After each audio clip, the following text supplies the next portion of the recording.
Halo guys, jumpa lagi sama saya hari ini, Serwanda, dan kita bakal membahas masalah tenses. Oke? Seperti yang pernah kita tahu, tenses itu adalah permasalahan yang paling mendasar dalam bahasa Inggris, di mana kita tuh harus tahu kapan menggunakan kalimat ini dan kapan menggunakan kalimat ini sesuai dengan waktunya. Jadi ada pembelajaran mengenai tenses dan itu rasanya tuh agak-agak susah dipelajarin. Walau sebenarnya itu nggak sebegitu susah, karena tenses itu sendiri adalah basic. Jadi kalau misalnya dinamakan basic berarti karena halnya itu mudah. Tapi meskipun mudah, kita tuh harus tahu dasar dalam pembuatan kalimat, dan untuk berbicara bahasa Inggris yang dengan benar kita tuh harus bisa menempatkan kalimat kita sesuai dengan waktunya. Ya, itulah dinamakan dengan tenses. Oke, hari ini kita bakal membahas tenses 16-16-nya semuanya. Jadi kita bakal membahas seluruh tenses dalam satu kali tembak. Jadi kalau misalnya tenses itu dipelajari satu persatu agak susah karena kita nggak bisa menyambung-nyambungnya satu persatu. Tapi kalau misalnya tenses itu dipelajari semuanya dan itu secara sekaligus, itu lebih gampang untuk membuat kalimat satu dengan kalimat lain, kalimat tenses pertama dengan tenses kedua, itu bisa lebih berkesinambungan dan kita bisa tahu perbedaannya. Oke, kita mulai. Di sini sih saya saya sudah menyiapkan satu buah tabel ya, dimana tabel ini sudah terisi semua nama dan juga tenses-tensesnya berserta juga dengan rumus-rumusnya. Nah, untuk yang pertama kita punya 1, 2, 3, 4, 5, ada 5 kolom dan ada juga untuk barisnya ada 1, 2, 3, 4 1, 2, 3, 4, 5 juga, 5 kolom dan 5 baris, dan berisi 16 tensesnya seluruhnya. Nah, di sini untuk pertama kita buat tensesnya itu untuk kolom yang pertama. Untuk kolom yang pertama itu ada present, ada past, ada future, dan juga past future. Ada past future. Dan untuk yang baris yang ke atas, yang kolom yang di atas itu ada simple, ada continuous, ada perfect, ada juga perfect continuous.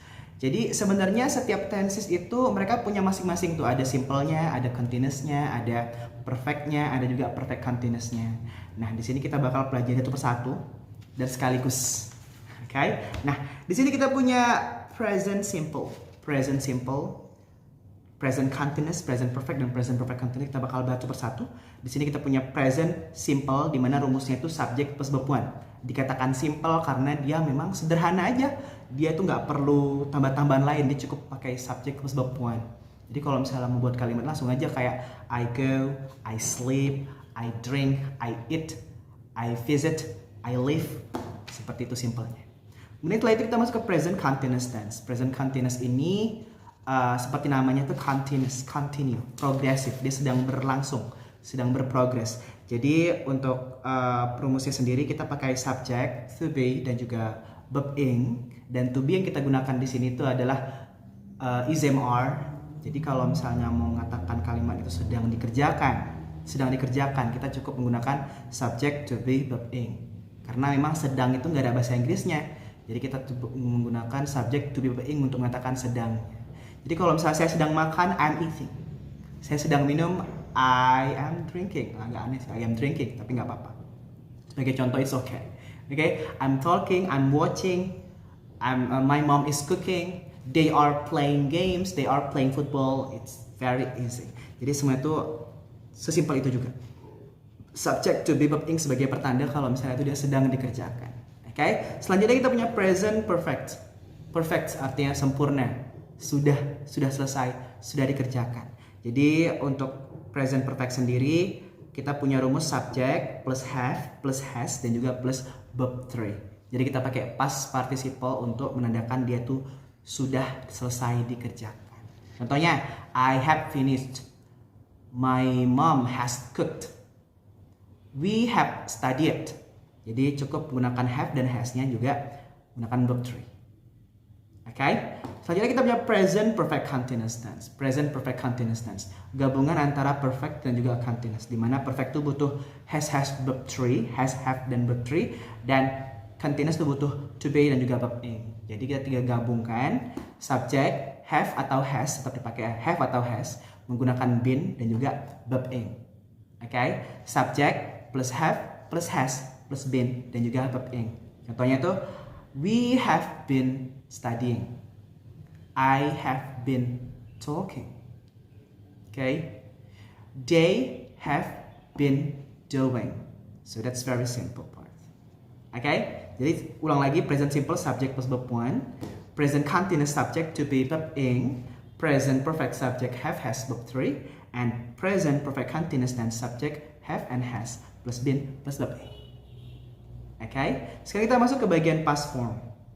Past punya past simple, past continuous juga ada, past perfect juga punya, past perfect continuous juga punya. Hanya saja untuk present itu sekarang, kalau misalnya untuk yang past kita pakai verb to karena dia itu masa lalu. Jadi di sini ada simple, ada past simple sama seperti past present simple pakai subject plus verb 1, tapi untuk past simple kita pakai subject plus verb to. Untuk yang past continuousnya rumusnya sama, subject to be verb ing juga, tapi to be yang digunakan itu adalah bentuk kedua daripada to be, is am are. Is am are, jadi is dan am menggunakan was dan are menggunakan were. Okay? Kemudian masuk ke perfect, past perfect. Kalau misalnya di present perfect kita pakai have dan has, untuk yang past perfect kita menggunakan had. Jadi di sini kita menggunakan bentuk kedua daripada have dan has, yaitu bentuk had. Jadi subject plus had plus verb 3. Okay. Kemudian masuk ke past perfect continuous tense. Kalau misalnya di present perfect continuous tense kita menggunakan subject have has plus verb been plus verb ing. Kalau misalnya untuk yang past perfect continuous tense kita gunakan subject plus had plus been plus verb ing. Oke, kita buat satu contoh. I visited Bali last week. I was visiting Bali. I had visited Bali. I had been visiting Bali. Oke, jadi dia tuh tidak masih sama, hampir sama aja, cuman membedakannya itu adalah untuk verbnya kita pakai verb to, untuk to be-nya kita pakai to be untuk was and were, untuk yang have has-nya kita menggunakan had, dan untuk yang has have-nya juga untuk past perfect continuous juga menggunakan had juga. Oke, sejauh ini nggak ada masalah ya. Selanjutnya kita punya future simple.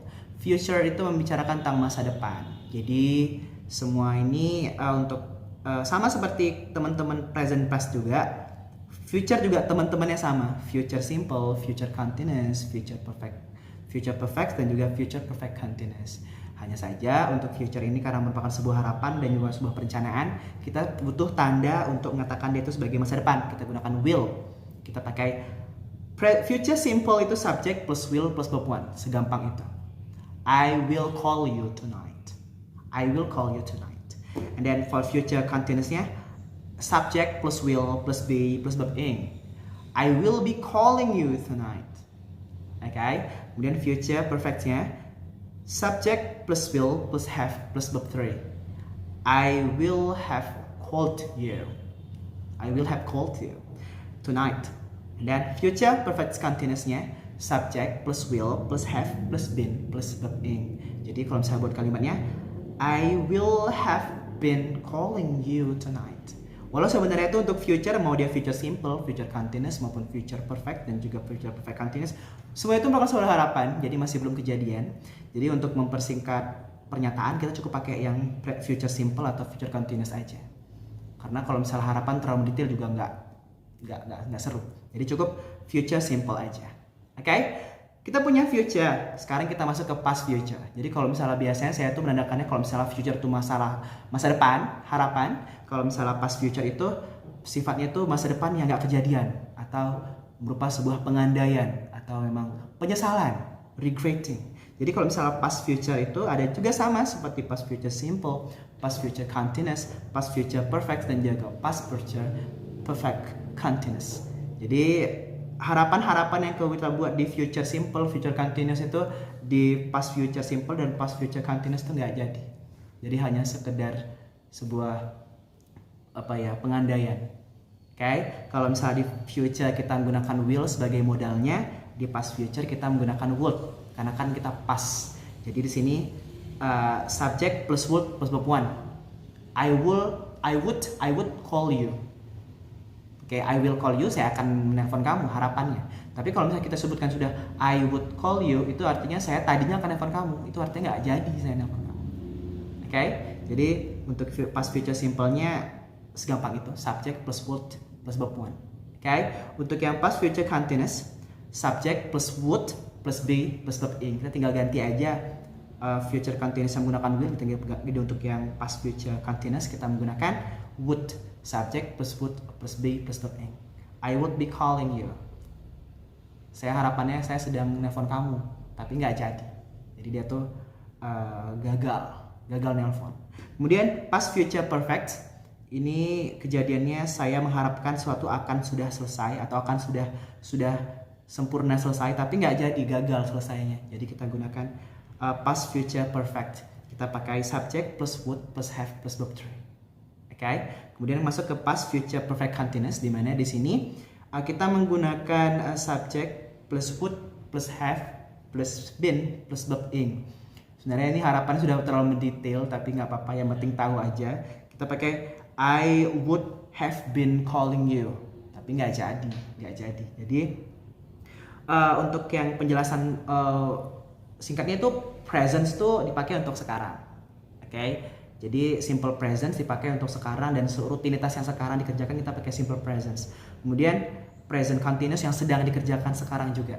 Kemudian kita kalau misalnya present itu masa sekarang, untuk past itu masa lalu, untuk future itu masa depan, dan untuk past future itu masa depan yang nggak kejadian. Itu sih kalau misalnya cara gampangnya. Jadi kita tinggal mengikuti aja tabel yang kita lihat di video ini. Jadi tinggal dihafal aja, kan lebih gampang. Walau sebenarnya dalam percakapan sehari-hari memang tense itu nggak digunakan semua, hanya beberapa aja. Tapi kan alangkah baiknya biar kita ngomongnya bagus, biar kita nulisnya bagus, biar kita tuh bahasa Inggrisnya lebih terdengar lebih profesional. Jadi alangkah baiknya kita tuh mempelajari tenses semuanya. Oke, cukup segini aja penjelasan tentang tenses hari ini. Jangan lupa untuk subscribe dan juga komen. Sampai jumpa di pelajaran selanjutnya. Bye bye.